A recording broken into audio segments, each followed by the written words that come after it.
좋아요와 구독은 사랑입니다. 우주로 가는 톡서 스텔라 안녕하세요, 이슬. 경민입니다. 네, 오늘 함께 읽을 책은 예소연 작가의 소설 사랑과 결함입니다. 책 소개와 저자 소개 해드릴게요. 작가 예소연은 1992년생이고요. 데뷔 3년 만에 이효석 문학상, 문지문학상, 황금 드래곤 문학상을 수상한 건데요. 그리고 책 소개. 네, 예소연 작가의 책 사랑과 결함은 관계 속에서 반복되는 상처와 오해, 그리고 끝내 서로를 포기하지 못하는 마음을 섬세하게 그려낸 에세이예요. 사랑은 완벽하지 않지만 그 결함 속에서 더 깊어지고 더 단단해진다는 메시지를 담고 있는 것 같아요. 좋아요. 자, 언제나처럼 경민이가 책 소개와 저자 소개와 책 소개 드렸고요. 오늘 저희가 함께 들고 온 책 바로 예소연 작가의 사랑과 결함이에요. 풍문으로는 많이 들어왔었고요. 서점가에도 줄곧 스테디셀러로 어렵지 않게 만나보실 수 있었을 것 같아요. 올해 특히 저희가 함께 성혜나 김기태 그리고 여러 한국 작가들을 만나오면서 올해가 가기 전에 예소연 작가의 책도 한번 읽어보고 싶다라는 생각으로 선택해봤어요. 네, 그래서 언제나처럼 어떠한 광고 없이 저희의 내돈내산 리뷰라는 점 말씀드리고 오늘 경민이와 함께 이 책을 어떻게 읽어나갈 것인지 기대가 되네요. 오늘 첫 녹화인데 사랑과 결함으로 첫 시작을 스타트하게 돼서 너무 좋아요. 네, 사랑으로 끝나야 할 텐데 결함. 결함이 저희 둘 다 결함이 있어가지고. 저는 아닌 거 아시죠? 네. 자, 큰 기대해 주시고 언제나처럼 앞 페이지부터 끝 페이지까지 달려가 볼게요. 그래서 이번 책은 총 10개의 단편선으로 이루어져 있고요. 저희는 그 중에서도 책의 제목과 동일한 사랑과 결함이라는 단편 소설을 다뤄볼 예정이에요. 그래서 책은 총 147페이지부터 189페이지까지 약 40장에 달하는 분량으로 구성되어 있고요. 첫 페이지부터 함께 읽어나가 볼게요. 네. 그래서 본격적으로 본문의 내용을 함께 읽어나가기에 앞서 경민이가 줄거리 소개해 드릴 거예요. 네, 간략하게 줄거리 말씀드릴게요. 화자인 성애는 고모 순정과 복잡한 감정의 관계를 이어가는데요. 화자의 고모인 순정은 평생 가족을 위해 희생했지만 결혼도 인정도 받지 못한 채 외로움을 안고 살아요. 이 성애에게 쏟아진 순정의 사랑은 때론 집착처럼 느껴지고 성애는 순정과 그녀의 올케인 성애 엄마 사이에서 갈등을 겪게 됐는데요. 이 소설은 결함 투성이인 사랑이 어떻게 관계를 만들고 부수며 또 다시 이해로 이어지는지를 보여준다고 할 수 있어요. 네, 깔끔하네요. 여기에서 그냥 응? 줄거리를 통해서 책을 다 읽었다라고 착각할 수 있는데 그 정도로 이 안에 본인이 또 잘했다. 네, 덮을까요? 감정선이 굉장히 세밀하고 생각이나 주옥 같은 말들이 많거든요. 전 되게 공감하면서 읽었기 때문에 우리 이거 듣고 계신 청취자분들도 사랑과 결함 듣고 얼른 가서 사시면 예? 좋지 않아요? 위험한 방송을 하고 있네요. 저 말씀드렸죠. 저희 어떠한 앞광고, 뒷광고, 옆광고, 아랫광고 없어요. 아시죠? 일절 없습니다. 예, 저희 순전하게 내돈내산. 네. 저는 경민이와 조금 생각이 다른데 이 소설을 읽고 난 느낌, 소감에 대해서는 차차 말씀드려보도록 할게요.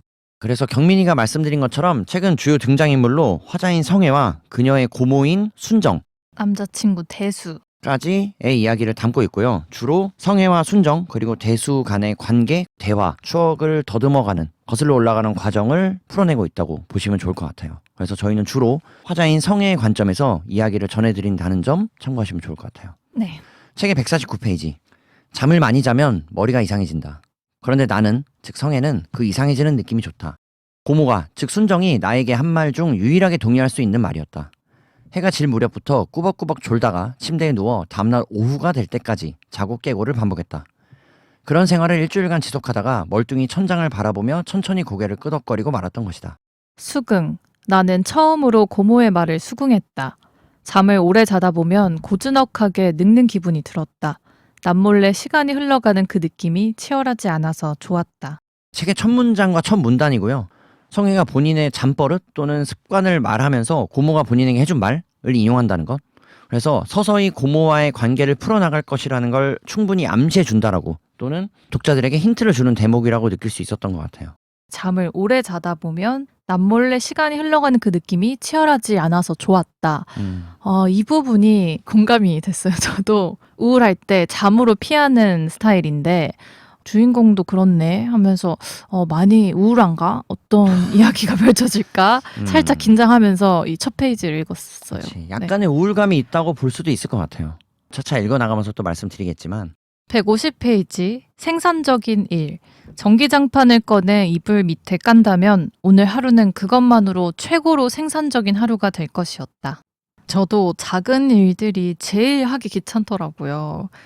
그래서 이렇게 기분이 처지거나 하고 싶지 않은 생각이 들 때는 책상을 정리하는 일, 옷장을 치우는 일, 물병을 씻는다 이것처럼 작은 일들을 하면서 아, 나 정말 생산적이었다 이렇게 스스로 칭찬해주곤 하는데 주인공도 그 일을 하고 있는 걸 보면서 아, 이 주인공 오늘 정말 많이 우울하다. 걱정이 된다. 이런 생각으로 시작을 했어요.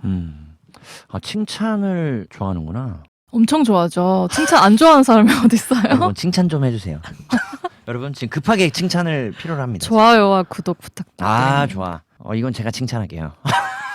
항상 제가 하던 말이었는데 멤버들 중에 이런 구독과 좋아요를 먼저 말씀드린 경우가 흔치 않거든요. 아시겠지만 칭찬합니다. 네, 저희는 칭찬을 먹고 잘하잖아요. 그래서 네, 뭐 악플도 사실 뭐 괜찮아요. 따끔한 말씀도. 악플도 관심이라고 저는 생각해서 악플도 많이 네, 그럼 달아주세요. 경민이한테는 악플 많이 주세요. 이게 뭐야? 네, 좋아요. 그리고 책의 150페이지. 올해는 정말 비가 많이 내린다. 또 거실 벽이 젖겠구나. 그러던 중 수액에서 문자가 왔던 것이다. 줄 게 있어. 애써 문자를 무시하려고 했다. 하지만 모바일 고지서를 클릭하려다 실수로 수의 메시지를 클릭해버렸다. 그러자 수액에 뜰 읽음 표시가 신경 쓰였고 인터넷에 읽음 표시 안 뜨게 하는 법을 검색했다. 여기까지. 두 가지를 말씀드리고 싶은데 이 대목에서 한 가지는 수액에서 문자가 왔던 것이다. 바로 이 수라는 인물을 이 대목에서 등장시킨다라는 것. 앞서 경민이가 말씀드린 것처럼 이 극에서 주요한 등장인물 중 하나로 등장하는 화자인 성혜의 전 남자친구로 묘사되는 대수를 가리키는 말이고요. 그리고 두 번째, 줄 게 있어 라는 이 네 글자의 한마디가 과거 저희가 방송에서 6건을 읽어냈던 한강 작가님이 쓰는 말투 또는 작가님의 표현과 비슷하다라고 느껴졌어요. 개인적으로. 작별하지 않는다에서도 저쪽으로 가자, 보여줄 게 있어 라고만 하고 무엇을 보여줄지에 대해서 주어 목적으로 설명하지 않았던 방식으로 독자들에게 흥미를 유발한다라고 제가 말씀드렸던 것처럼 줄 게 있어 라고만 하면 대체 뭘 줄 건지를 물어보고 싶어지는 이 독자들과 주인공 화자인 성혜의 마음, 저도 동했던 것 같아서 바로 술을 일단 만나봐야겠다 라는 생각이 들게끔 하지 않았나 라고 해서 그게 초반 전개를 조금 더 빠른 템포로 끌고 가려고 했다라고 느낄 수 있었던 예소연 작가의 하나의 장치로서의 활용이 돋보였던 장면이었던 것 같아요. 네, 진짜 네 글자인데 줄 게 있어. 뭐? 전 남친의 줄 게 있어라는 카톡. 정말 무섭죠. 저는 너무 무서웠어요. 아, 오히려 무섭다. 네, 나는 뭘까? 궁금하기만 했는데. 전 무서웠어요. 비슷한 경험이 있나요? 저는 누군가한테 이렇게 다 지난 후에 줄 게 있다라는 연락을 받아본 적이 없거든요. 그래서 아, 대체 뭐를 준다는 그렇지. 거지? 그래서 저는 초반부터 아주 도파민 맥스였어요. 그러네. 생각해보니 둘의 관계가, 즉 성혜와 대수의 관계가 현 연인이 아니잖아. 과거의 연인이었던 사이고 그쵸. 이미 이별해서 남남인 관계인데 이 관계 속에서 전 남친인 대수가 주인공인 화자인 성혜에게 줄 게 있다라고만 말하는 대목은 경민이 말대로 무섭게 느껴질 수도 있겠네. 공포의 무서움이 아니라 불안? 네네 그런 걸 불확실성에 맞는 것 대한. 같아요. 네네. 문자 이렇게 쓰지 마세요, 여러분. 저희도 경민이랑 확실하게 이야기하거든요. 뭘 줄 건지 뭘 받을 건지에 대해서 명확하게 서로 메시지가 필요하지 않나. 의사표현의 중요성을 다시 한번 느껴보면서. 책의 151페이지. 대수라는 이름이 너무 촌스럽고 남성적이니 수라고 불러달라고 부탁했던 수를 사랑했다. 수의 목소리는 가늘고 높아서 어딘지 물은 사람 같은 인상을 주었다. 하지만 나는 그래서 수를 사랑했다. 그러니까 수의 가늘고 높은 목소리? 치명적인 단점으로 말한 건데 예? 아, 제가 생각하는 단점이 아니라 주인공이 생각하는 단점이었어요. 왜냐면 물은 사람 같은 인상을 주었다라고 말했으니까 하지만 그런데도 나는 수를 사랑했다니까 이런 단점이 있는데도 이 사람을 사랑한다. 성의 기준에, 성의 네. 생각에는 그것이 단점이라고 느껴졌는데 그럼에도 나는 그 사람을 사랑했다라고 이야기한다라는 것. 그쵸. 동의? 뭐가요? 가늘고 높은 목소리를 단점이라고 생각하는지에 대해서 혹시 동의하는지 경민이도. 아니요. 저는 모든 목소리를 사랑해가지고 떨리는 목소리든 중저음이든 까치 목소리든 쉰 소리든. 네. 그 어떤 새소리든. 소리든 예. 네. 책 제목과 잘 맞닿아 있네요. 오늘 저희 사랑으로 풀어나가 볼게요. 네. 책의 153페이지. 한 층에 6세대가 다닥다닥 붙어 있었기에 나는, 즉 성애는 같은 층의 친구들과 쉽게 친해질 수 있었다. 주로 3명이서 몰려다니면서 롤러브레이드를 타거나 역할극을 했다. 역할극을 할 때는 주로 내 방이자 순정의 방으로 갔다. 맞벌이를 하는 집이 우리 집밖에 없었기 때문이었다. 고모인 순정은 우리를 위해 거실로 자리를 피해 주었고 빌려온 비디오 따위를 보며 진득하게 앉아 당금주를 마셨다. 나와, 즉 성애와 친구들은 밀폐되고 퀴퀴한 냄새가 나는 작은 방에 둘러앉아 가상의 남편을 설정했다. 주로 조성모와 유승준, 한경일이었다. 조성모가 가장 인기가 많았고 그 다음이 유승준이었다. 우리는 나름 치열하게 자신이 그날그날 원하는 남편을 사수했지만 암묵적으로 한 수 물러날 때도 있었다. 순정과 엄마는 우리가 그저 소꿉장난 비슷한 놀이를 한다고 여겼을 것이다. 하지만 9살짜리가 고리타분한 놀이를 한다고 생각하는 건 어른들의 착각일 뿐이었다. 우리는 한 명씩 방의 모서리에 등을 보인 채 서서 눈을 감았다. 그러면 다른 한 명이 모서리에 선 사람의 바지를 벗기고 또 나머지 한 명이 팬티를 벗겼다. 모서리에 선 사람은 정말 수치스러워서 견딜 수 없다는 듯이 소리를 질렀다. 그러고는 다시 아무렇지 않은 표정으로 팬티와 바지를 축혀 입은 뒤 물러났고 다음 타자가 모서리에 섰다. 그렇게 한 바퀴를 돌린 후 우리는 재빨리 인형을 티셔츠 속에 구겨 넣었다. 그런 다음 서로의 손을 잡고 각자의 남편을 부르며 고통스러운 표정을 지었다. 우리의 상상 속에서 서로의 손을 다정하게 잡아준 이는 남편이었으며 함께 선명한 출산의 고통을 겪고 있었다. 여기까지. 이 놀이를 통해 저자인 예소연 작가가 화자인 성애가 어린 시절에, 즉 9살의 친구들과 어떠한 놀이를 하고 지냈는지를 묘사하고 있고요.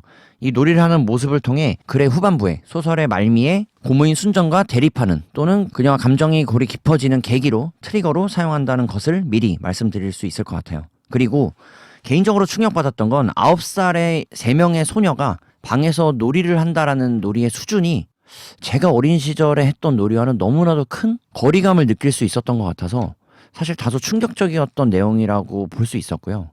다른 2명이 한 명의 바지를 벗기고 팬티를 벗겨서 모멸감을 주는, 수치심을 주는 이러한 행동이 대체 어떠한 놀이의 일환인가 하는 생각이 들어서 꽤나 글의 초반부에 이 대목이 왜 삽입되어 있는가라는 것에 대해서 궁금증을 가져봤던 것 같아요. 저도 이 부분이 특이해서 대체 이게 무슨 놀이지 하면서 읽었던 것 같아요. 조금 읽기가 부끄럽기도 하고. 난해한? 네. 혹시 여자아이들이 이런 놀이를 더 즐겨 했던 건가라는 생각도 해봤어. 아, 전혀. 작가분이 여자분이고 글에 표현된 3소녀가 9살 소녀가 이 놀이를 한다라는 점에서도 남자인 또는 소년이었던 내가 경험해보지 못한, 경험하지 않았을 카테고리라고 한다면 이런 놀이가 있었던 건가? 또는 한때 유행했을까라는 생각 정도도 해볼 수 있었던 것 같아. 뭔가를 보고 따라했을 것 같은데 어떤 영향을 받아서 이런 놀이를 한 거였지라는 생각이 들었어요. 이래서 환경이 중요합니다, 여러분. 아이들을 지켜주세요. 죄송합니다. 뭐 워낙 다들 알아서 잘 지키시겠지만 이럴 때일수록 한 번 더 돌아보게 하는 것 같아. 아이들에게 주어진 환경, 놀이 문화가 정말 중요하겠구나라고.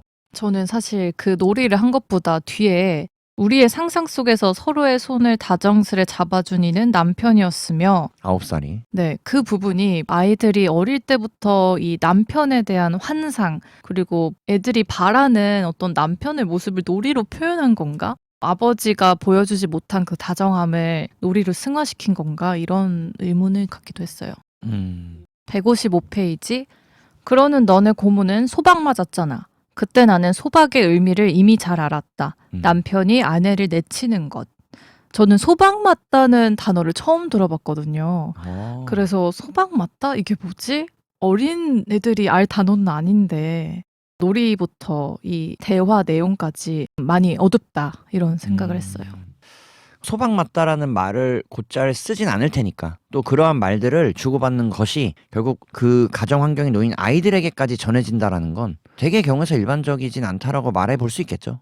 네. 156페이지. 나는 수에게 이런 얘기를 했다. 내 모티베이션은 불안이래. 누가 그래? 의사가. 그러자 수는 골똘히 생각하더니 그런 것 같기도 하다며 고개를 끄덕거렸다.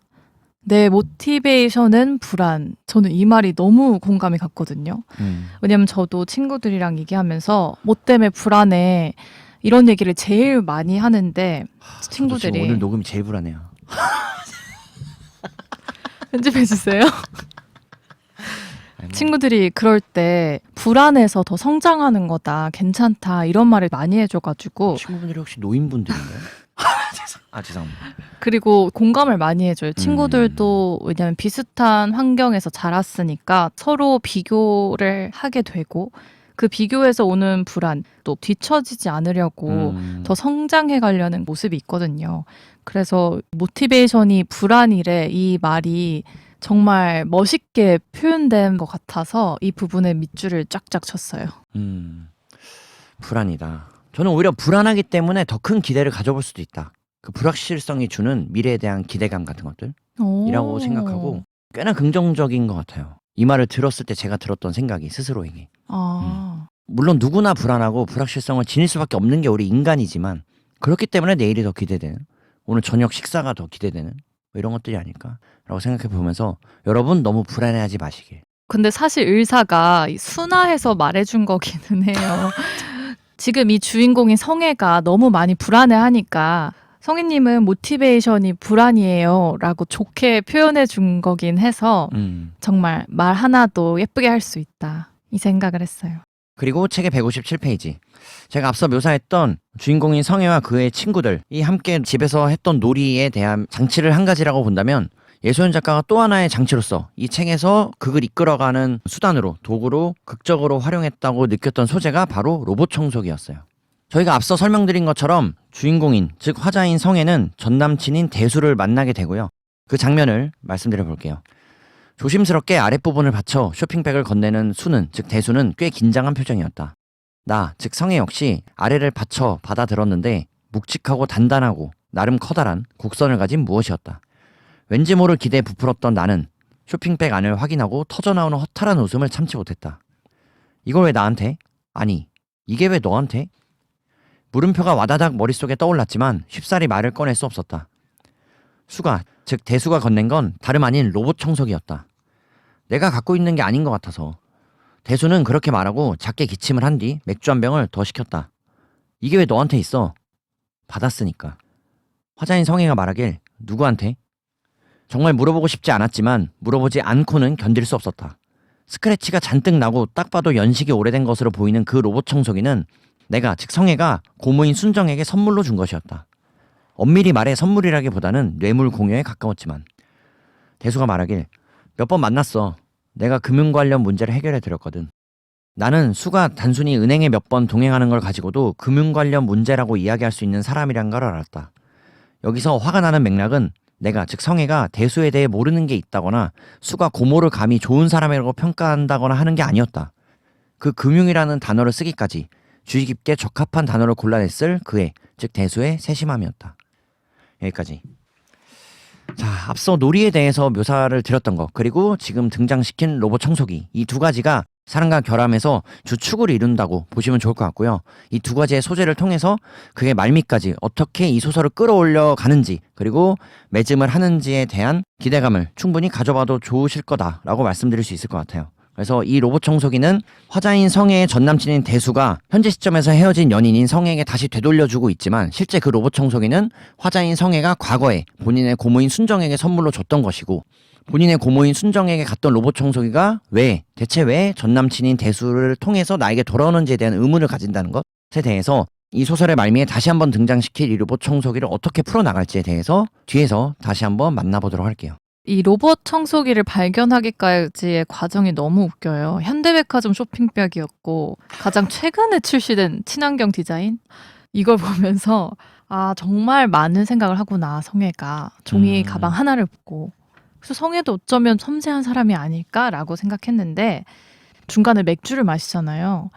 맥주 한 잔을 따라 섞으면 기가 막히게 양주 맛이 났다. 무슨 양주라고는 말할 수 없지만 적당히 독하고 적당히 단맛이 나는 양주 맛. 그러니까 소맥은 소주의 맛과 맥주의 맛을 적당히 조합해 균형을 맞추는 게 중요했다. 뭐든지 적당히. 웃기는 말이지만 어디에도 들어맞는 말. 아, 저는 이 대목이 너무 좋았는데, 적당히라는 이 한 단어를 소맥으로 표현한 이 표현력을 좀 보세요. 여러분, 저 집에 가겠습니다. 갈게요, 저. 제가 또 생각이 들었던 게, 이렇게 적당함에 대해서 강조하고 중요성을 두는데 어쩌면 이 적당한 사랑이 주인공이 원했던 사랑이 아닐까라는 생각이 들었어요. 그러니까 정말 원했던 사랑은 이런 적당한 사랑이었지만 실제로는 정말 반대인 사랑을 받고 반대인 사랑을 했거든요.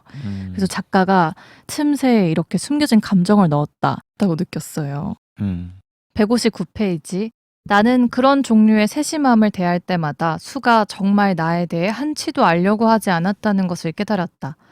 그렇게 신중하게 골라내며 선별한 단어가 종국에는 나를 초라하게 또는 아프게 만들었기 때문이었다.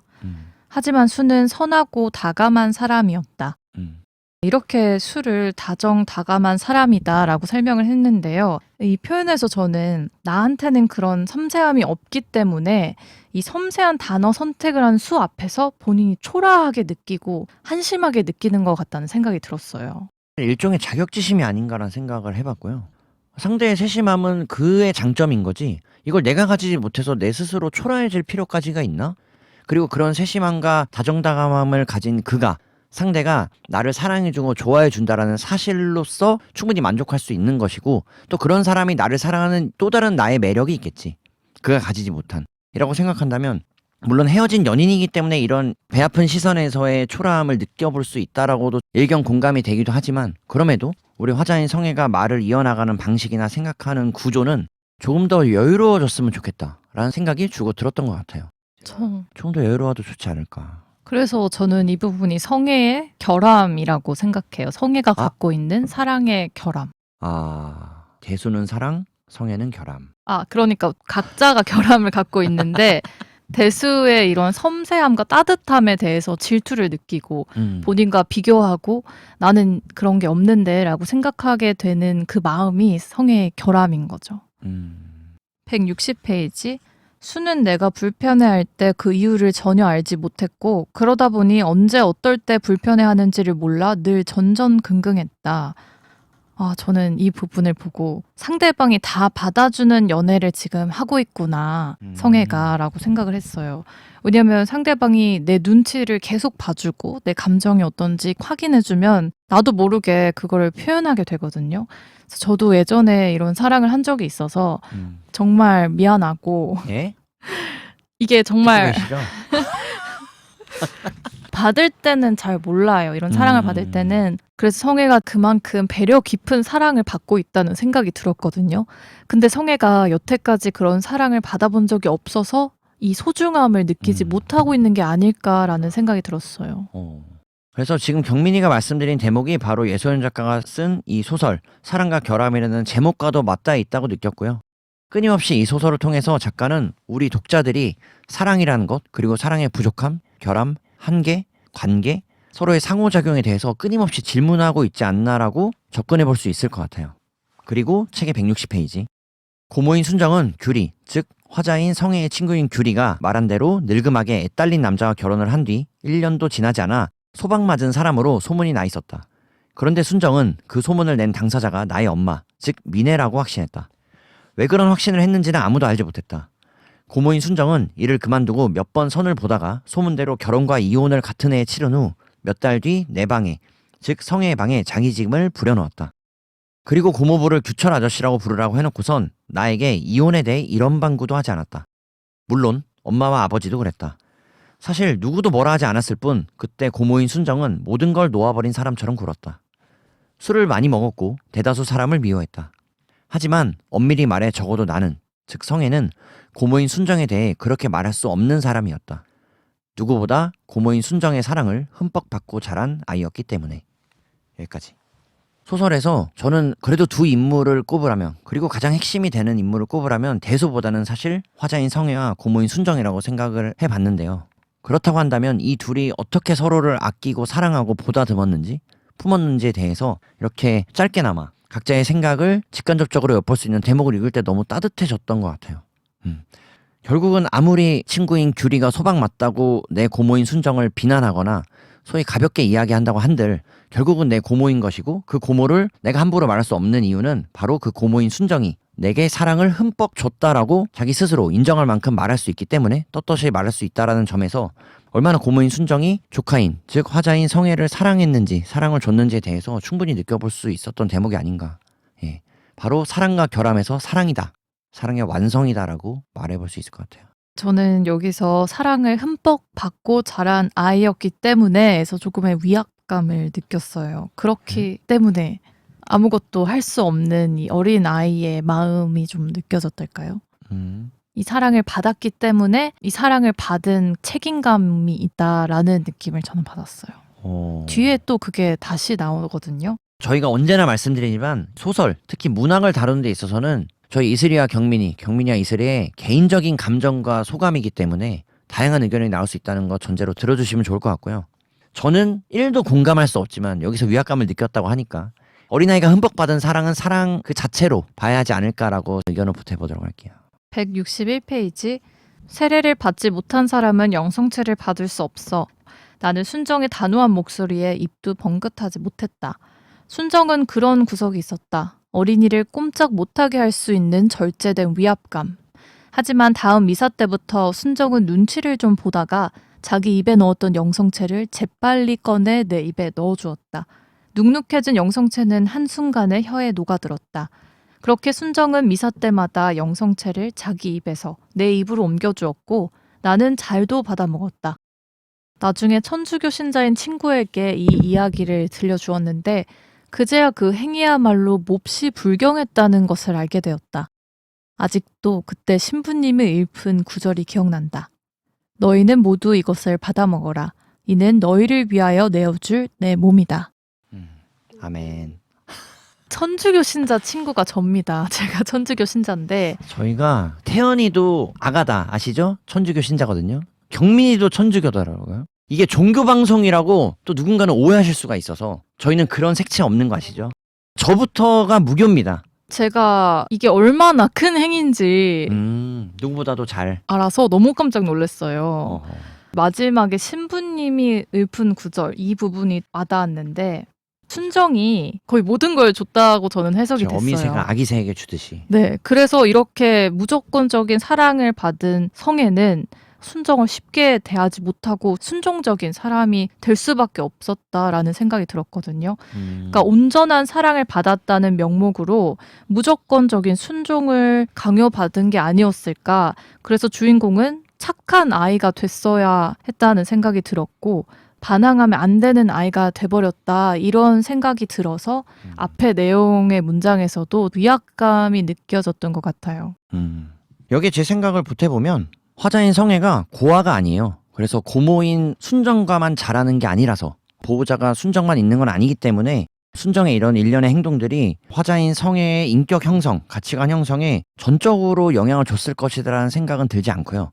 왜냐하면 화자인 성애는 엄마와 아빠와도 함께 지내고 있기 때문에 물론 이 소설에서는 그에 대한 언급이나 표현이 많이 절제되어 있거나 생략되어 있긴 하지만 그렇기 때문에 이 대목에선 경민이와 다른 생각을 해볼 수 있는 것 같고요. 연이어서 말씀드린 화자인 성의 엄마 미네의 이야기로 이어가고 있어요. 책의 162페이지. 한편 고모인 순정은 엄마를 즉 미네를 끔찍이도 싫어했다. 이유라면 어떤 게 있을까? 사람이 사람을 미워하는 이유야 많겠지만 아무리 미워도 그럴 수가 있나 싶을 정도로 순정은 엄마를 미워했다. 엄마는 즉 미네는 일간신문을 읽다가도 활자 너머로 따가운 시선이 느껴진다고 했다. 그래서 신문을 접어 그 너머를 바라보면 그곳에서 고모인 순정이 발코니 밖 하늘을 보고 있다는 것이었다. 네 고모가 나를 째려보니? 엄마는 그렇게 물었고 나는 즉 성애는 모른 척했다. 하지만 나는 고모인 순정의 소름 끼치는 시선을 똑똑히 그것도 몇 번이나 보았다. 그 도끼 어린 눈빛의 진실은 엄마가 목 놓아 울며 아버지에게 토로하고 아버지가 순정의 어깨를 흔들며 도대체 왜 그러는 거냐고 소리를 질렀을 때야 밝혀졌다. 이유는 생각보다 간단했다. 자기 빼고 알탕을 먹으러 가서. 정말 그뿐이었을까? 적어도 나와 엄마에게는 그뿐이었다. 남몰래 아끼던 수제 비누를 맘대로 썼을 때, 유통기한 지난 음식을 말도 안 하고 버렸을 때, 그런 식의 괴롭힘이 일어났고 짧게는 사흘, 길게는 한 달까지도 갔다. 이 모든 괴롭힘은 정확히 엄마에게만, 즉 미네에게만 가해졌다. 더 놀라운 것은 고모인 순정이 이웃에게는 늘 친절했다는 것이다. 사랑스럽고 인심이 좋으며 넉살 두둑한 40 중반의 여자. 하지만 애딸린 남편에게 소박맞은 여자. 그렇기에 드세고 제멋대로일 수도 있는 여자. 그 당시 나는, 즉 성애는 고모인 순정과 흠뻑 사랑에 빠져 있었지만 어느 순간부터 고모인 순정이 참을 수 없이 미워지기 시작했다. 그래서 말씀드린 것처럼 세계관의 확장이라고 느껴졌어요. 앞서 소설에서 화자인 성애, 즉 주인공인 성애와 고모인 순정, 그리고 전 남자친구인 대수까지 등장을 시켜서 셋의 관계를 풀어내려는 시도였다면 이제 그게 중반으로 넘어가면서 이어가면서 화자인 성애의 엄마, 즉 부모인 미네를 등장시키고 그 미네와 즉 엄마와 고모 간의 불화 또는 관계가 좋지 않음을 이야기한다는 것. 이 사이에서 화자인 성애가 고모인 순정에게 흠뻑 사랑에 빠져 있었지만 어느 순간부터 고모인 순정이 참을 수 없이 미워지기 시작했다라고 감정선의 변화를 표현한다는 것. 쉽게 정리해 볼 수 있을 것 같아요. 본인은 엄마를 이렇게나 싫어하고 미워하는 사람이라면 어떻게 본인의 고모라고 할지라도 이 어린 소녀가 당시 미성숙했던 성애가 본인의 엄마를 미워하는 것과 별개로 고모만을 순수하게 좋아할 수 있었겠느냐. 이 둘의 불화가 그게 마지막 페이지에서 정말 그림과 같이 그려지지 않았나라고 생각이 들어서 이 장면은 기대해 주셔도 좋을 것 같아요. 내가 사랑하는 사람이 누군가를 싫어할 때 나도 같이 싫어하면서 공감해주고 싶고 하는 마음이 있잖아요. 그래서 성애도 그렇게 느꼈던 것 같고요. 또 163페이지의 중간에 보면 나는 나에게 사랑을 흠뻑 주는 고모를 흠뻑 사랑했다는 것이다. 그 어린 나이에도 순정 앞에서 절대로 엄마의 편을 들면 안 된다는 걸 알았다. 그 시절에 나에게 사랑이 난 다 컸어. 그런 식으로 모종의 불안을 동반하며 아슬아슬한 선을 넘나드는 무엇이었다. 이 부분이 저는 진짜 인상적이었는데, 그러니까 흠뻑 사랑을 받았다는 이유로 고모에게 일종의 책임감을 느꼈다라는 생각이 들었거든요. 그래서 절대 엄마 칭찬을 하면 안 되고 고모가 나한테 사랑을 준 만큼 나도 그거에 합당한 말과 행동을 해야 한다라고 어린 나이에 책임감을 느꼈을 것 같아요. 마음의 무게가 이때부터 있지 않았을까. 사랑은 만약 주는 것이라고 배웠는데 이 나이 때부터, 이 어릴 때부터 화자인 성애는 기브 앤 테이크, 이게 참 안타깝네요, 정말. 제가 느끼기엔 고모랑 같은 방을 썼잖아요. 그리고 위험한 순간에 항상 고모가 있고 고모가 집에 있는 시간이 길어요, 엄마보다. 그래서 성애가 어렸을 때부터 고모를 약간 둘째 더 믿고 따르지 엄마처럼, 않았나. 네, 주 보호자로 느꼈을 것 같거든요. 물론 진짜 엄마는 아니지만 나의 양육자, 보호자 개념이 고모로 자리 잡혔기 때문에 고모 감정을 일방적으로 흡수해야 했고 견뎌냈어야 했던 사랑이 너무나 행복하면서도 결함이 있는 사랑이었을 것이다. 이런 생각을 했어요. 다시 결함으로 가네요. 계속 우리가 지금 사랑과 결함 사이에서 널뛰기를 하고 있는데 저는 사랑 쪽에서만 뛸게요. 저는 결함 쪽에 계속 있어요. 저는 정말 따뜻한 시선으로 바라보고 싶다라고 말씀드리고 165페이지 초승달 모양의 무료하게 생긴 번데기. 기술이 형편없어? 내가 묻자 수가 대답했다. 그냥 단단해지기가 기술이야. 야, 단대기도 단단해지느라 바빠. 네가 단대기를 어떻게 알고? 몰라도 알겠다. 이 대목에서 제가 너무 공감한 부분이 단단해지기도 바빠.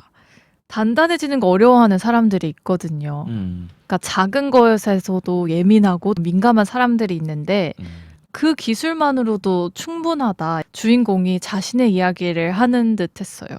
이걸 빌미로 네. 단단해져야죠. 사회생활 하면서 더군다나 인간관계에서도 그렇고 본인 스스로 자존감이나 자신감을 드높이는 데도 그렇고 매사에 필요한 항목 중에 요소 중에 하나가 아닌가 싶고요, 개인적으로. 그럼에도 항상 또 단단하기만 하면 안 되잖아. 부드럽기도 해야 되고 유연함도 있어야 되고 그러한 면에서 단단해지느라 바빠라고 말하는 게 사실 너무나 쫓기는 느낌이지 않았나. 그쵸. 또 단단하지 못한 사람들은 그걸 또 감추느라 또 바쁘거든요. 내가 이렇게 단단한 척. 네, 작은 거에 강한 이렇게 척. 반응한 거 모습이 너무 나약해 그렇지. 보이니까 그걸 또 숨기면서 또 더 큰 단단해 스트레스를 받아요. 네, 단단해 보여야 하고 또 단단해지는 연습도 해야 되고 속에서 많은 싸움을 하고 있는 건데 이 문단에 나와가지고 기뻤어요. 나 같은 사람이 또 있네. 경민이가 공감 지수가 굉장히 높다라는 생각이 들고 EQ라고 하죠. 제가 진짜 높아요. 공감 지수가 너무 높아가지고 짠거 아닌 거 아시죠? 제가 드는 생각 말한 거지 옆구리 찔러가지고 말하는 거 아니에요. 누가 화를 내면 같이 화가 나고 더 화내는 거 아니야? 근데 속으로 화가 나고 집에 가서 화가 나요. 그리고 누가 슬프면은 또 억장이 또 무너지는데 제가 단단해지는 연습을 하고 있다 했잖아요. 그래서 티를 많이 내진 않지만 속으로는 천국과 지옥을 왔다 갔다 지금 막 부부 끓고 하고 있는 거 있어요. 아니야? 녹음하는데 이 자식을 아주 이슬이 이거. 아니에요. 또 이해 폭이 그래서 넓은 것 같아요. 왜냐면 친구들이 그만큼 자기 감정을 많이 얘기해주고 고민이나 많이 털어놓기 때문에. 본인도 잘 털어놓던데 본인의 이야기를. 아, 그쵸. 그렇지. 그러니까 그것도 제가 연습한 거예요. 왜냐면 저는 들어주는 아이였는데 너무 들어주기만 하다 보니까 아, 힘이 너무 드는 거예요. 그렇지. 맞아. 아, 이게 내 얘기도 같이 해야 듣는 힘이 나겠다. 소통이 돼야지 이야기를 듣는 사람의 입장으로서 스트레스를 안 받고 나도 뭔가 같이 얘기했다라는 느낌이 들면은 스트레스가 덜 하더라고요. 그래서 저는 이렇게 7년째 떠들고 있는 거예요. 네. 제가 하고 싶은 이야기를 온통 하고 싶어서. 그래서 경민이도 온 거 아니겠어요? 많은 응원과 지지 부탁드리고 좋아요와 알람, 구독 설정까지. 좋아요와 구독은 사랑입니다. 제가 겨울에 먹는 핫초코를 진짜 좋아하는데 좋아요와 구독이 우리들에게 핫초코 같은 느낌이지 않을까 생각하면서 말해봤어요. 또 먹는 얘기. 자, 165페이지. 앞서 말씀드렸던 책의 두 가지 장치라고 느꼈던 것 중에 하나, 바로 놀이와 로봇 청소기 중에 로봇 청소기에 대한 이야기를 다시금 언급하고 있어요. 사실 그렇게 말하면서도 백팩에 겨우 구겨넣은 로봇 청소기가 신경 쓰였다. 나는, 즉 성애는 틈을 봐서 대수에게 어떻게 고모인 순정에게서 로봇 청소기를 받게 되었는지 알아내고 싶었다. 또한 그 금융 관련 문제가 도대체 무엇인지. 근데 고모한테 왜 로봇 청소기를 사준 거야? 사용 방법도 잘 모르시던데? 그래서 사준 거야. 전원 버튼만 누르면 나머지는 기계가 알아서 하니까. 상세한 조작은 주로 엄마가 했지만 고모는 적어도 전원을 켜고 끄는 방법은 알았다.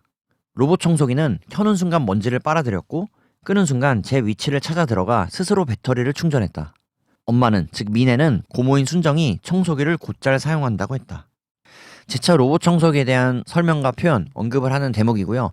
화자인 성애가 대체 왜 전남친인 대수에게 본인이 고모에게 사준 로봇 청소기가 가 있는지에 대한 의문을 다시금 지속해서 갖고 있는 대목을 표현하고 있고요. 이 궁금증이 바로 이 소설의 말미에서 풀어낸다라는 것. 그래서 굉장히 슬픈 장면으로 저는 느꼈던 것 같은데 뒤에서 다시 한번 말씀드릴게요. 중간중간 로봇 청소기가 나와서 이때마다 아, 이게 무슨 의미지? 라고 사야겠다. 생각을 하면서 읽었어요. 음. 167페이지. 수가 늘 그런 식으로 자기 삶을 정당화하려 든다고 생각했을 테니까. 삶은 기괴한 얼굴을 하고 있다. 나는 그 기괴한 얼굴을 들여다보는 게 중요하다고 생각했다. 그런데 수는 도무지 그 기괴한 얼굴을 들여다보려 하지 않는 것만 같았다. 수를 긍정적인 생각만 하는 사람으로 묘사를 하고 있는데 사실 성애가 굉장히 부정적인 생각이 많은 사람으로 저는 보이거든요. 그래서 성애는 삶의 모든 면을 비판적인 시선으로 해석하려는 마음이 있다고 생각이 들어서 성애가 본인의 마음이 어떤지, 세상이 얼마나 부정적이고 비판적인지 나중에 깨닫게 되는 순간이 있다고 생각해요. 삶은 기괴한 얼굴을 하고 있다. 표현이 좋지 않아요? 다양한 모습을 갖고 있다라고 말하고 싶었던 것 같은데 기괴하다, 괴랄하다, 그로테스크하다 라고 들려서 저는 이렇게 바라보지 않아요. 지금 경민이가 말씀드린 것처럼 수가 워낙에 밝고 착한 순수한 심성을 갖고 있는 청년이라고 전 느끼고 그에 반해서 화자인 성애가 수보다는 덜한 하지만 일견 밝은 모습을 갖고 있는 친구가 아니라 성애는 성장 환경부터 또는 타고난 성격부터 어딘가 그늘진 또는 왜곡된 성향 또는 성격을 드러내는 것 같아서 읽으면서 주인공인 화자인 성애에게 여러 감정이 교차했던 것 같아요. 안타까움, 아쉬움, 애처로움, 도와주고 싶은 마음. 물론 뭐 제가 얼마나 또 잘났냐고 물어보신다면 그럴 자격은 없겠지만 그럼에도 불구하고 이 성애라는 아이는 아픈 새끼손가락 같은 친구가 아니었나 싶어서 오랜만에 소설을 통해 이런 캐릭터를 만나볼 수 있었다라는 점은 좋았던 것 같아요. 맞아요. 수를 본인이 보는 세상을 보지 못한다 이러면서 비판하는데 수도 잘못한 게 없거든요. 수가 대체 뭘 잘못했지? 헤어진 거 외엔 잘못한 게 없어요. 성애 입장에서는. 본인의 돌아가신 고모를 위해서 노력도 했고 그리고 본인을 위해서도 따뜻한 마음 씀씀이를 써왔던 것을 성의 입을 빌려서도 저자가 표현하는 거라면 대체 이 대수는 우리의 수는 무엇을 잘못했는가? 착한 청년이라고 느껴요 저는. 네. 그리고 책의 170페이지 제가 앞서 말씀드렸던 소설에서 크게 두 가지의 장치로 볼 수 있는 것 중에 첫 번째로 등장했던 묘사드렸던 화자인 성애와 친구들 간의 놀이에 대해서 다시금 이야기하고 있어요. 여름방학의 어느 날 우리는 방에서 각자 그림을 그리고 있었다. 친구인 규리는 내가, 즉 화자인 성애가 생일 선물로 사준 펜촉으로 소녀를 그렸다.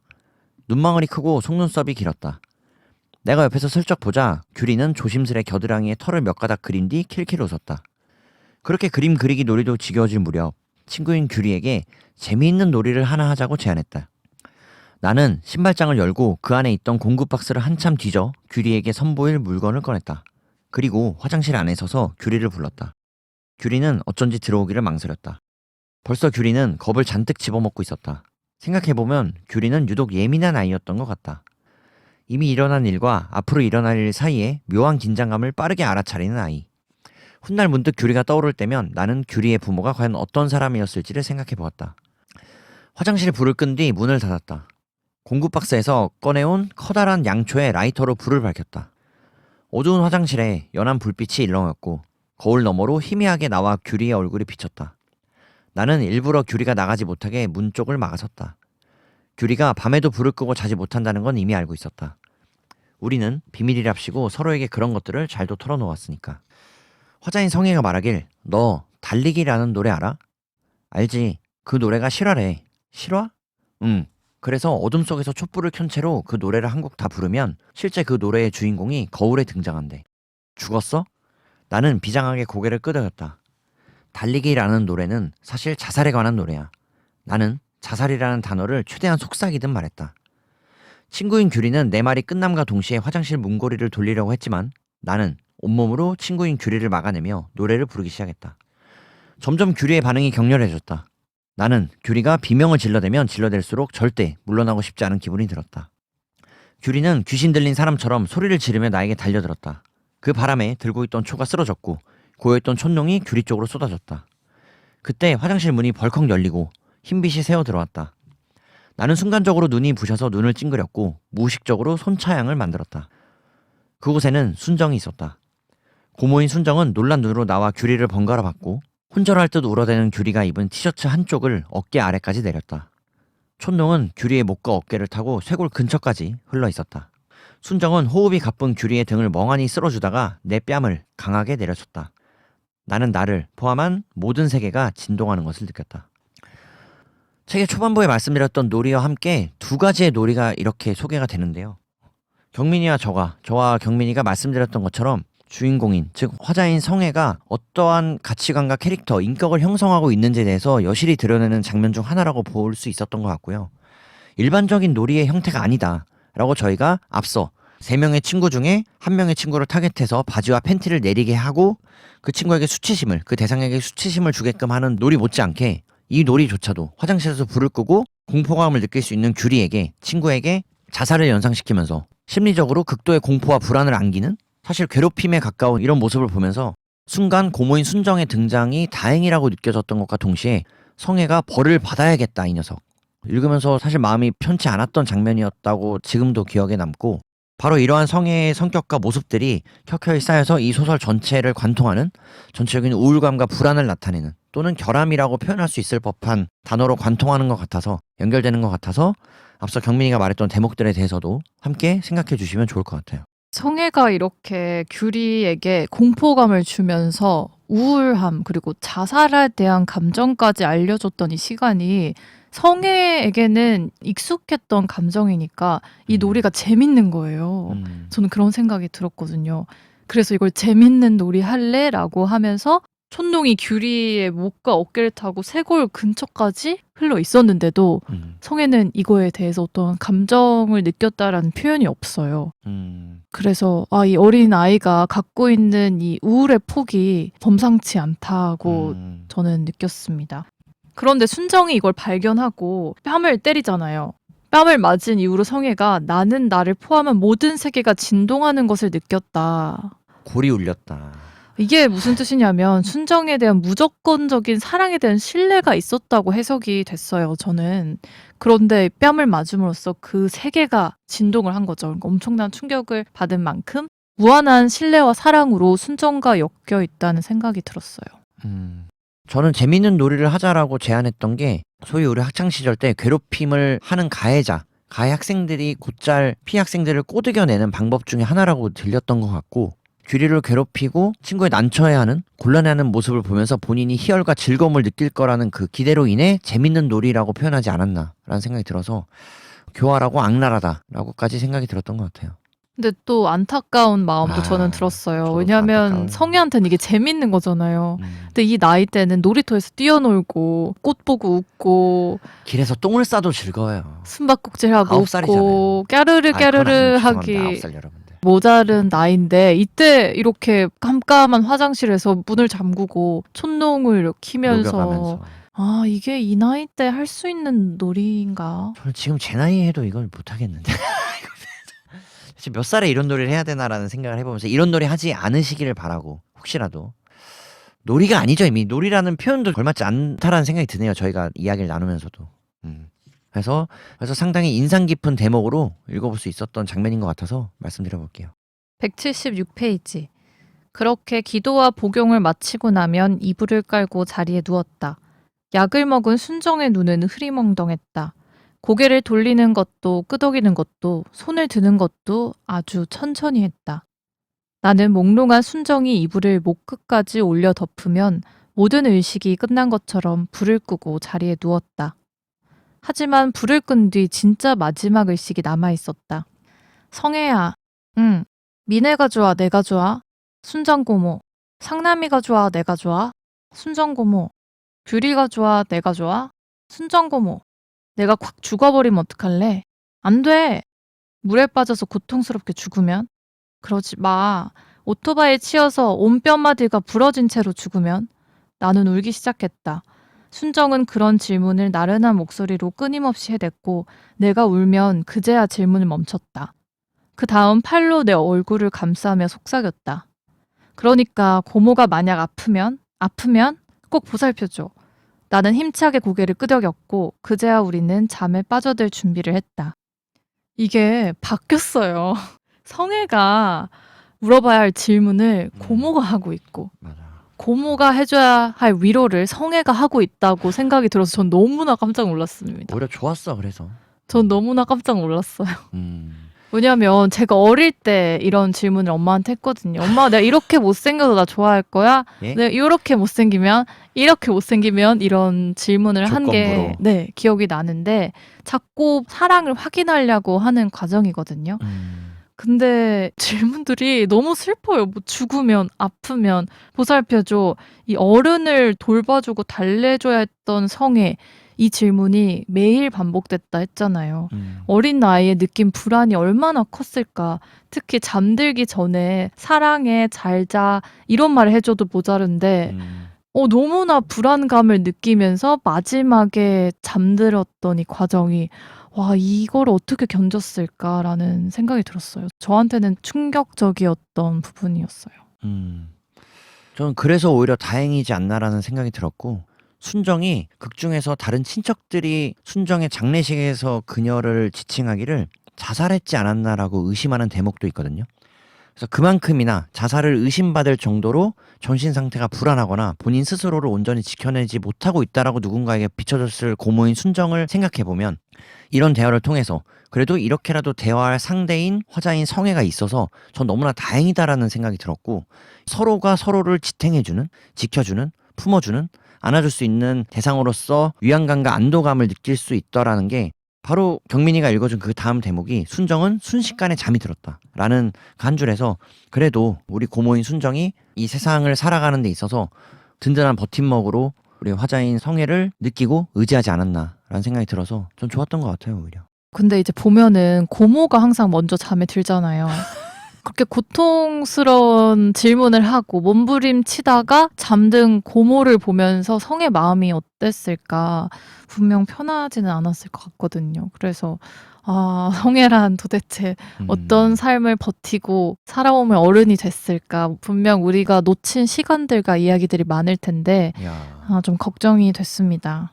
정말 생각이 다르고 다양해서 좋다고 느끼는 게 저는 오히려 그랬기 때문에 성애도 고모가 잠든 모습을 보면서 나름의 만족감을 느꼈을 거라고 생각하거든. 내가 사랑하는 고모가 그래도 나로 인해서 이러한 안도감을 갖고 안정감을 찾으면서 편하게 잠이 드는 모습을 내가 볼 수 있구나. 그렇게 잠을 재울 수 있구나라는 생각에 어린 성애도 소녀인 성애가 이러한 대화를 통해서 본인도 고모를 사랑한다는 것을 다시금 스스로 확인하는 과정이었다고 느껴서 야, 같은 대목을 보고 이렇게 달리 느낄 수 있나라는 생각을 해보고 저희 방송이 나아갈 길이 앞으로 더 밝겠다. 저는 밝지 않을까? 저는 그래서 이 부분에 다른 분들은 어떤 감정을 느꼈을지 댓글이 있잖아요, 여러분. 너무 궁금해요. 제발요. 제발 알고 싶어요. 도와주세요. 같은 걸 저희가 읽으면서 다른 감정을 느끼고 있는데 또 다양한 감정들이 있을 것 같아서 이걸 너무 알고 싶습니다. 구독과 좋아요는 사랑입니다. 갑자기. 댓글을 남겨주시면 음. 저희가 열심히 답글 달아드릴게요. 그러니까요. 그래서 이렇게까지 다양하게 생각을 해볼 수 있는 게 바로 이런 소설, 문학의 매력이 아닌가 싶고 그래서 저희가 이 방송을 지금 7년째 이어가고 있는 거 아니겠어요? 곧 8년 되니까요. 기대해주세요. 180페이지. 수가 그렇게 말했을 때 나는 또 화가 났다. 싫은데 왜 만나? 싫은 게 아니야. 전 남친인 대수와 대화하는 장면을 그리고 있어요. 귀찮았잖아. 괜찮아. 나도 귀찮았어. 평생. 외로워하시는 것 같아서 그랬어. 네가 평생 그 외로움을 책임질 수는 없잖아. 평생 외로움을 책임질 수 있는 사람만 그 사람을 보살필 수 있니? 할 말을 잃었다. 나는 수가 언제나 착한 척을 한다고 생각했다. 이 부분에서 화자가 순정하게 느꼈던 책임감과 마음의 무게가 한 번에 와닿았어요. 수는 늘 자신의 마음이 진심이라고 믿어 의심치 않았지만 나는 그게 진심이 아니란 걸 알았고 그걸 제발 수가 깨닫길 바랐다. 하지만 수는 내가 자신의 의도를 왜곡하고 곡해한다고 주장했다. 그러면 나는 그야말로 자기 자신을 왜곡하고 곡해하며 삶을 만족스러운 방식으로 정립한다고 생각했다. 그러나 요즘 들어서는 수야말로 최선의 태도를 고민하며 사는 사람이 아닐까 그런 생각이 들기도 했다. 어쨌든 그 태도란 건 내가 평생 시달릴 고통과 우울, 그리움과도 맞닿아 있는 문제였다. 드디어 주인공이 스스로의 우울을 바라보기 시작했다고 생각이 들었어요. 인정을 하는 수는 이로 대목이었다. 끌어올렸다. 네, 그 전까지는 부정을 하면서 수의 좋은 부분이 단점이다 이렇게 말을 했었는데 이때 딱 이게 수의 장점이 아니었을까 하면서 스스로를 돌아보는 부분이 드디어 나와서 드디어 나왔다. 내가 원했던 인정. 본인 스스로에 대한. 네. 그래서 앞서는 수에 대한 아쉬움과 부족함을 전 여친 입장에서 지적해냈었다면 드디어 소설의 말미에 다다르면서 본인의 결점 또는 수에 대한 인정을 수면 위로 끌어올리는 예소연 작가의 방식이 어느 정도 심리적으로 안정을 찾아가는 또는 화자인 성애에게 독자들이 이제는 적응해 갈 법할 때쯤 그녀 스스로 돌아볼 수 있게끔 함으로써 어느 정도 정리해내려는 뉘앙스가 아니었나? 라는 구조적인 글쓰기의 방식을 볼 수 있었던 것 같아서 좋았던 것 같아요. 181페이지. 그때 알았다. 가까운 사람에게 비밀을 털어놓는 것은 언제고 꺼낼 수 있는 무기를 쥐어주는 거나 다름없다는 걸. 뭐야? 누가 발을 밟았나요? 왜 이러는 거죠? 아니요. 제가 이거를 최근에 느꼈거든요. 진짜 깊은 비밀은 혼자만 지고 있어야 된다는 걸 느꼈어요. 화병 나요. 그러니까 비밀의 농도가 있는데 그 짙은 농도의 비밀 있잖아요. 좀 있지. 누구나 본인의 다 있지. 약점이나 그런 부분은 숨겨야 합니다. 예? 내 약점은 함부로 말하고 다니면 안 되는 것 같아요. 예, 경민이의 개인적인 의견이니까요. 비밀로 좀 해주세요, 저희. 이것도 편집될 것 같은데. 책의 183페이지. 내가 즉 화자인 성애가 아는 것은 고모나 엄마가 그저 나에게 끔찍한 사랑을 흠뻑 물려주었을 뿐이라는 사실이다. 나는 아직도 그 사랑의 정체가 무엇인지 모른다. 그리고 그 사랑과 결함이 나를 어떻게 구성했는지도.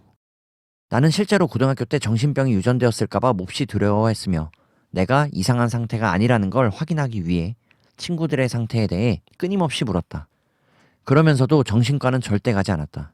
우리 가족은 고모의 영향으로 향정신성 약물에 대한 크나큰 불신을 안고 있었으니까. 여기까지.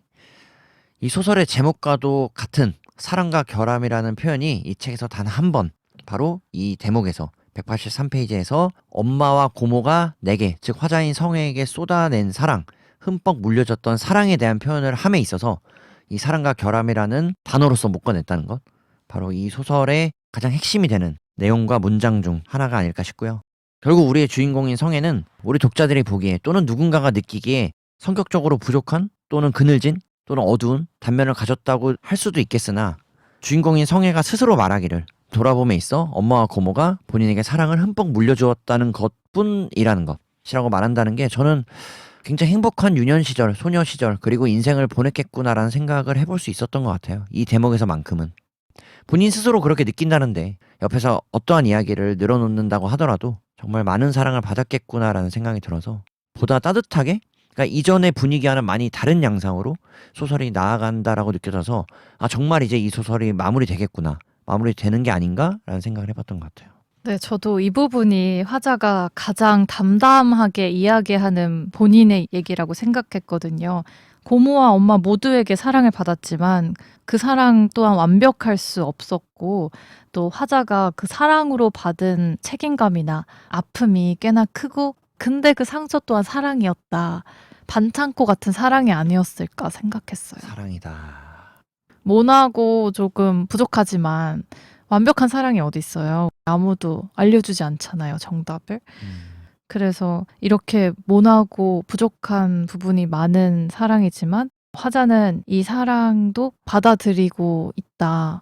이야기 마지막쯤에 돼서야 성숙해진 화자의 모습을 볼 수 있었어요. 자, 그렇게 소설을 마무리해도 좋겠다 싶었지만 하나의 또 심파가 여운을 짙게 드리울 만한 내용이 기다리고 있어요. 책의 184페이지. 또다시 등장한 로봇 청소기. 브랜드가 어딜까?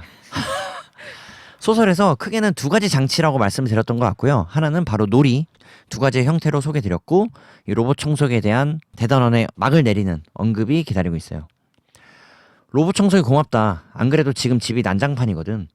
대수는 눈을 굴리며 고개를 끄덕거렸다. 맥주캔을 정리하고 집으로 향했다. 대수가 말하길 로봇 청소기 말이야. 아마 AS 맡겨야 할 거야. 그렇게 말하는 대수는 나와 즉 성애와 눈을 마주치지 않고 빗줄기가 강타하는 흰색 테슬라의 차창을 바라보고 있었다. 나도 덩달아 테슬라를 쳐다보았다. 이 허름한 빌라촌에도 종종 외제차들이 주차되어 있었다. AS는 왜? 내가 묻자 대수는 숨을 단숨에 들이키더니 대답했다. 한동안은 문제가 없었는데 언젠가부터 간헐적으로 가로막힌 곳에 돌진을 하는 거야. 나도 처음엔 정말 놀랐어. 자기를 가로막는 걸 모조리 다 부수겠다는 기세로 몇 번이나 그렇게 갖다 박더라. 나는 수의 말을 듣고 웃었다. 청소기가 산책이 절실한가 봐. 그렇게 말하는 수는, 즉 대수는 웃지 않았다. 언젠가는 로봇 청소기가 싱크대를 여러 번 박는 바람에 유리잔이 떨어져 깨졌다고 했다. 바로 가서 끄면 되잖아. 내가 그렇게 말하자 수는 오랜만에 내게 화를 냈다. 그런 종류의 문제가 아니야. 넌 한 번도 겪어보지 않아서 그렇게 말할 수 있는 거야. 그 로봇 청소기는 나한테, 즉 대수에게 화를 내고 있었어. 뭔가를 보여주고 있었던 거라고. 그제야 깨달았다. 수가 맨 처음 나에게 전화로 했던 말의 의미를. 줄 게 있어. 그러니까 수가 진심을 하고 싶었던 말은 이랬을 것이다. 줄 게 있어. 나보다 네가 책임져야 마땅한 것. 나는, 즉 성애는 어쩐지 머리가 맑아지는 느낌이 들었다. 내몰린 사람이 스스로에게 먼저 기회를 주는 것만큼 마땅한 일은 없다. 하지만 나는, 즉 성애는 언제고 수가 벼랑 끝에서 자신보다 나를 위해주길 바랐다. 여기까지. 로봇 청소기 대단원의 막의 파트 1이라고 보시면 되고요. 이제 마지막 페이지에서 한 번 더 언급이 나오긴 하는데 그 이전에 앞서 저희가 말씀드렸던 줄게 있어 라고 한강 작가님의 표현 방식과 비슷하게 극의 말미에서 극의 후반부로 치달을수록 독자들에게 궁금증을, 호기심을 자아내게끔 하는 장면이라고 느꼈다고 말씀드렸었는데 바로 이 대목에서 그 줄게 있어에 대한 진의를 드러낸다는 것, 그리고 그 줄게 있어 다음에 이어지는 내용들을 통해서 대수가 주인공인 성애에게, 화자인 성애에게 성애의 고모와의 관계에 대해 다시금 생각해 볼 수 있게끔 하는 그 장치로서 또는 소품으로서 이 로봇 청소기가 너에게 꼭 전해져야 한다라는 그 당위를 설명하고 있다는 것으로 정리해 볼 수 있을 것 같아요. 186페이지. 고모는 술을 마실 때면 종종 상훈에 대해 이야기하곤 했다. 걔를 아빠랑 있게 해선 안 됐는데, 그 애는 내가 챙겨야 했는데, 나만 도망쳐선 안 됐는데, 고모는 벼랑 끝으로 내몰린 상황에서 자신을 지켰다. 그리고 그 마땅한 선택의 대가로 남은 평생을 죄책감에 시달렸다. 아, 이 부분에서 순정이 왜 그렇게 불안하고 아파했는지, 그 전까지는 성의 아픔만 보였다면 이때 처음으로 순정의 그 고통의 원인이 이거였구나라고 느꼈어요. 그래서 앞에서는 소방 맞은 여자라는 표현만 나왔었다라고 한다면 그녀의 아들인 고모인 순정의 아들인 상훈이라는 인물을 등장시킨다라는 것. 그래서 본인의 아들을 보고 싶어도 마주할 수 없었던 고모인 순정의 마음이 얼마나 애달팠을까? 보고 싶어 했을까? 애처로웠을까라는 생각이 들어서 순정의 그 마음에 진 응어리를 감히 상상조차도 해보기 어려운 정도의 한 인간의 슬픔의 단면을 보여주지 않았다는 생각이 들어서 그만큼의 사랑을 성애한테 더 준 게 아닐까, 더 집착을 했던 게 아닐까라는 생각도 드네요. 본인이 책임지지 못했던 아들 상훈에 대한 사랑이 이제 성애한테 옮겨가서 아픈 사랑으로. 일종의 죄책감일 수도 있고 미안함이라는 어떤 본능의 영역이 아닐까 싶어서 이 소설을 잘 마무리해 나가고 있는 대목이라고 느꼈어요. 그래서 어느덧 책의 마지막 페이지예요. 187페이지. 저희가 소설의 시작과 함께 책의 149페이지에서 읽어드렸던 문장과 동일한 문장으로 이 소설을 마무리하려고 해요. 예소연 작가가. 10시간 이상을 자면 머리가 이상해진다고 했다. 그런데 나는 그 이상해지는 느낌이 좋았다. 같은 표현이고요.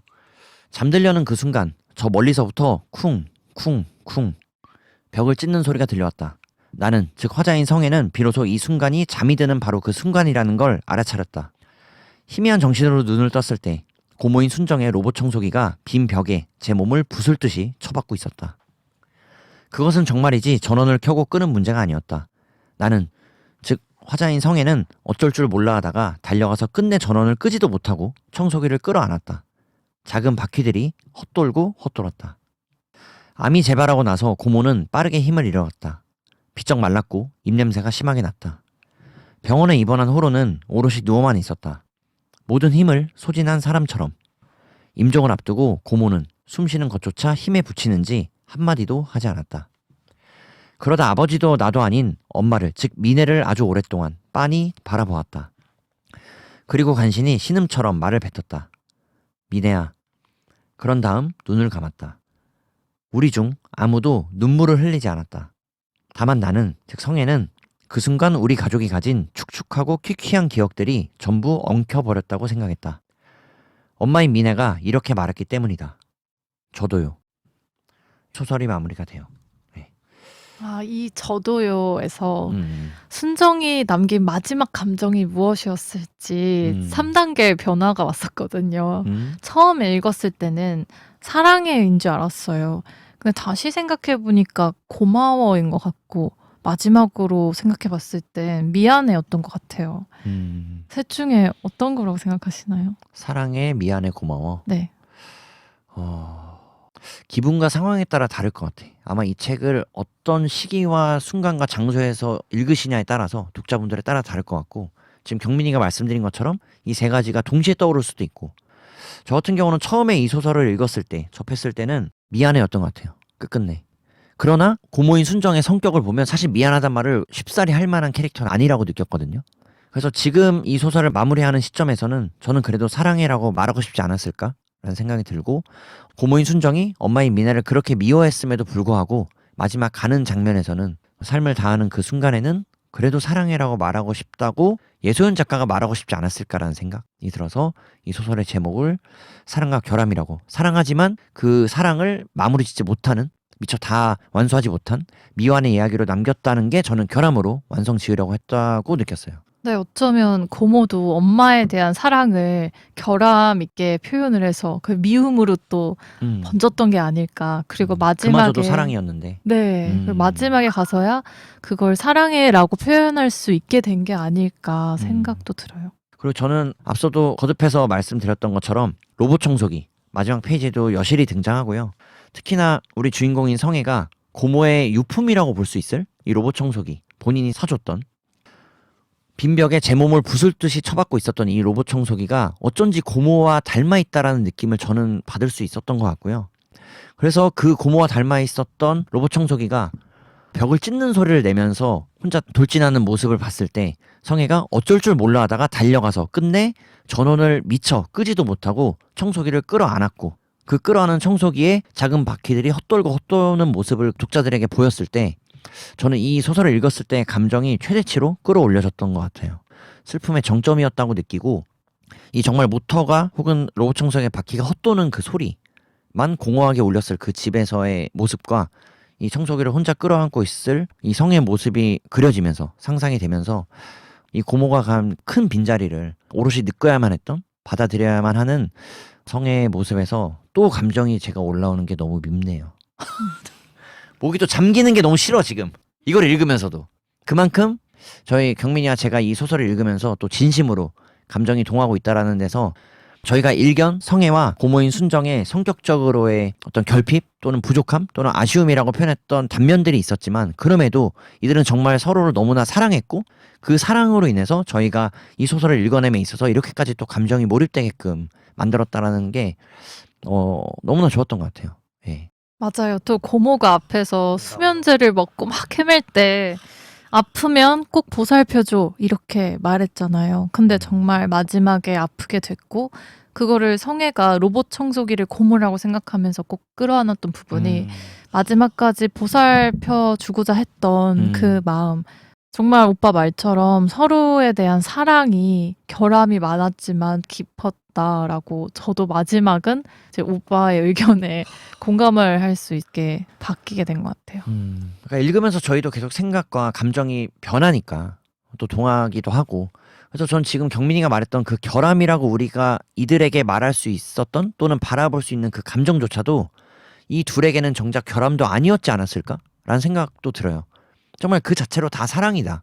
사랑의 결함이 있겠죠, 당연히. 앞서 경민이가 말씀드렸던 것처럼 완벽한 사랑이 세상에 어딨어요 를 바꿔 말하면 당연히 결함은 있는 것이고, 그렇지만 우리는 그럼에도 항상 사랑하고 사랑하려고 한다는 것, 그런 시도들이 좋았던 것 같고, 그러한 사랑을 너무나도 이 짧은 소설에서나마 저희가 지금 이 순간 느끼고 있다라는 게 역시 소설을 읽는다는 것의 매력이 아닐까 싶어요. 예. 맞아요. 그리고 저는 또 사랑이 나한테 고통을 주면 안 된다고 항상 생각했었는데, 고통을 주는데도 사랑하면은 그 또한 사랑이구나를 깨달을 수 있었어요. 그래서 사랑이 아프고 힘들다고 해서 그거를 끊어내는 방법으로 선택하는 게 아니라 어떻게 하면 이 사람을 계속 더 사랑해 줄 수 있을지, 더 고통이 아닌 행복을 줄 수 있을지 생각하는 것도 사랑이구나. 이 책을 통해서 깨달을 수 있던 시간이었습니다. 그러니까 제가 해보지 못한 사랑을 이 주인공을 통해서 할 수 있었던 것 같아요. 자, 어느덧 자연스럽게 책의 마무리와 함께 저희의 소감까지 나눠볼 수 있었는데요. 예. 또 오랜만에 목이 잠기네요. 우리 또 성애한테 몰입이 돼가지고 그 마지막에 로봇 청소기를 끌어안고 바퀴가 헛돌고 헛도는 장면, 그 장면이 그려지면서 저도 올해 개인적으로 이미 말씀드렸지만 아버지를 보내드리면서 더 감정이 올라오는 것 같아요. 개인적으로. 너무나 그려지기도 하고 이해되기도 하고 공감되기도 하고, 예. 그렇게 순정을 보내드리면서 저희는 또 웃음으로 다음 책을 괴물이네요 진짜. 방송 괴물이에요. 좋아요, 구독하시죠. 저는 성애의 아픔을 이제 보내주겠습니다. 좋아요. 자, 그래서 오늘 경민이와 처음으로 함께 읽어낸 책 예소연 작가의 사랑과 결함, 여기까지 읽도록 하고요. 저희는 더 잘 준비해서 다음 책으로 돌아올게요. 다음 별에서 만나요. 안녕. 안녕.